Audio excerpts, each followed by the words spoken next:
नमस्कार साथियों, स्वागत है आप सभी का टारगेट यूपीएससी पर। तो अभी-अभी जो है फॉरेस्ट गार्ड का पेपर हो चुका है। उम्मीद करता हूँ आप सभी लोगों का पेपर अच्छा गया होगा।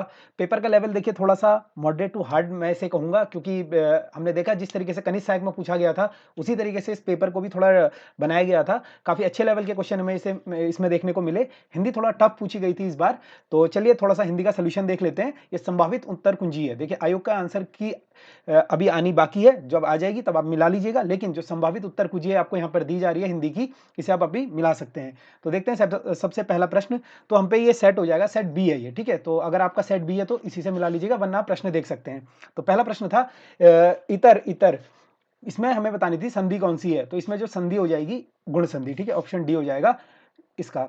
अगला प्रश्न देखते हैं हम। अगला प्रश्न में हमें बताना था वाक्य की दृष्टि से शुद्ध वाक्य है, तो शुद्ध वाक्य बताना था इसमें कौन सा है, तो इसमें जो शुद्ध वाक्य हो जाएगा तीसरा हो जाएगा। इस प्रश्न का प्रमाण सहित उत्तर दीजिए, तो इसका ऑप्शन सी बिल्कुल सही हो जाएगा। आगे देख लेते हैं question number third. Question number third है अभागा सुख से वंचित रह जाता है, तो जो थर्ड वाला हो जाएगा अभागा सुख से वंचित रह जाता है, इसका हो जाएगा अंधा बगुला कीचड़ खाए, यानी ऑप्शन बी इसका बिल्कुल सही हो जाएगा। क्वेश्चन नंबर फोर्थ हम पे है राजपत्र में प्रकाशित होने वाली सूचना जो वैधानिक दृष्टि से सर्वमान्य एवं सर्वकृत समझी जाती है वह कहलाती है, तो वह कहलाती है विज्ञप्ति। ऑप्शन डी बिल्कुल सही हो जाएगा इसका। आगे question number fifth, United news of India समूह ने सन 1982 में हिंदी में समाचार के लिए इनमें से किस समाचार एजेंसी की स्थापना की थी? तो 1982 में जो थी यूनिवार्ता की स्थापना हुई थी। ऑप्शन डी इसका बिल्कुल सही हो जाएगा। आगे बढ़ते हैं क्वेश्चन नंबर 6 पर। कंप्यूटर ऑपरेटर इनमें से किस स्मृति कोश में अपना डेटा संचित करता है? तो थोड़ा सा ये क्वेश्चन में यहाँ पर डाउटफुल है। इसका आंसर मेरे हिसाब से रोम होना चाहिए, ठीक है? तो रोम आप यहाँ पर इसका आंसर हो जाएगा, बाकी आयोग की आंसर की आने पर आप मिला सकते हैं। अगला प्रश्न है प्रविशेषण को इनमें से किसने अंतः विशेषण कहा? तो प्रविशेषण को अंतः विशेषण कहा था कामता प्रसाद गुरुजी ने। ऑप्शन ए बिल्कुल सही हो जाएगा, ठीक है? इसका सेवेंथ का।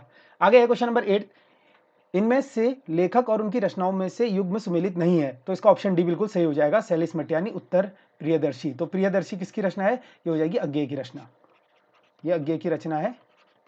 आगे बढ़ते हैं क्वेश्चन नंबर 9 की ओर।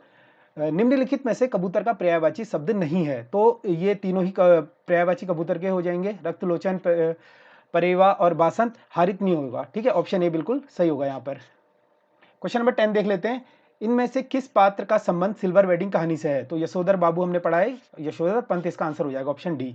11वें क्वेश्चन हम पे है खड़ी बोली के लिए कौरवी नाम इनमें से किसने दिया? तो राहुल सांकृत्यायन ने खड़ी बोली के लिए कौरवी नाम दिया था। ऑप्शन सी बिल्कुल सही है यहाँ पर। क्वेश्चन नंबर 12 देख लेते हैं। निम्नलिखित में से गढ़वाली एक उपबोली है, तो गढ़वाली एक उपबोली कौन सी हो जाएगी? सलानी। ऑप्शन सी बिल्कुल सही है यहाँ पर।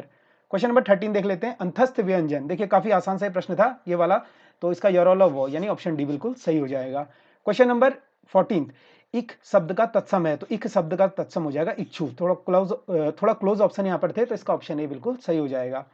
क्वेश्चन नंबर 15, इनमें से अशुद्ध वर्तनी शब्द है, तो अशुद्ध वर्तनी ऑप्शन सी बिल्कुल सही हो जाएगा यहाँ पर, कृषांगिनी। क्वेश्चन नंबर 16 देख लेते हैं।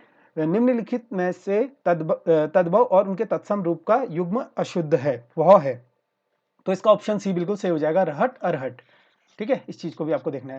क्वेश्चन नंबर 17 है विलोम शब्द की दृष्टि से अशुद्ध शब्द युग्म है, तो यहाँ पर अशुद्ध कौन सा हो जाएगा? Option D. अनद का क्या होता है? अद का होता है अनद।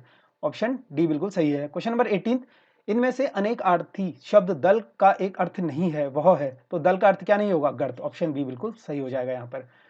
क्वेश्चन नंबर 19, नागरी लिपि में मात्राओं के सुधार लाने की दृष्टि से 12 खड़ी चलाने का प्रस्ताव इनमें से किसने दिया था? तो ऑप्शन सी यहाँ पर सही हो जाएगा, आचार्य नरेंद्र देव ने, ठीक है? तो आचार्य नरेंद्र देव ने क्या दिया था? 12 खड़ी में मात्रा चलाने का प्रस्ताव।